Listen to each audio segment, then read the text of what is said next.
ओम साईराम साई बाबा कृपारू आपण मैंने समस्ते भले थांतु खुशी रे थांतु। आजिर साई संदेश रे बाबा कहउचंती सबु बेले मन को शांत रख, मन को स्थिर आ खुशी रे रखिबा पे चेष्टा कले सेना आमे खुशी रे रही पारिबा। आ जदि सबु काजरे असंतोष रहिबा, मन को सबु बेले चिंताग्रस्त रखिबा, कौनसी भी कार्य आम द्वारा होई पारिबनी कही बाहाना करिबा। जदि ये सब करवा तेबे आमे केमिति आगको केमिति बढ़िबा।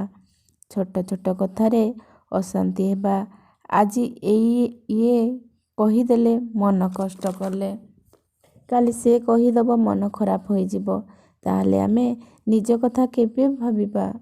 आ निज कथा जदि सबु बेले अन्यर कथा शुणी मन खराब रखिबा, तेबे आमे एमिति दुखी रही जिबा। मो पिला माने निजको चिन्ह, तमे चाहिए बहुत किछि करि पारिबो।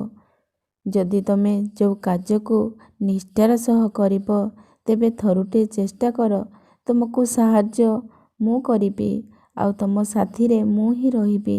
चिंता करनी, ए कार्य निश्चित सफल हबो। बहुत आगको जा, तोर आउ तो परिवार सबु बेले मंगल हो। आ गोटे कथा सुन, मनरे जदि केतेबेले डर आसी जाउछि ना, सेई मुहूर्त रे तू साई साई उच्चारण कर, देखबू सेई मुहूर्त रे तो डर पलाइब।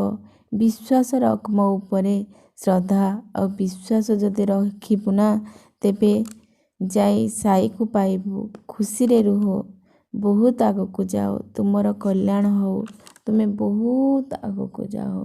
तुमे गोटे जागारे बसिकी मते प्रार्थना कर डेली, देखिब तुमर सब मंगल हब। ओम साईराम।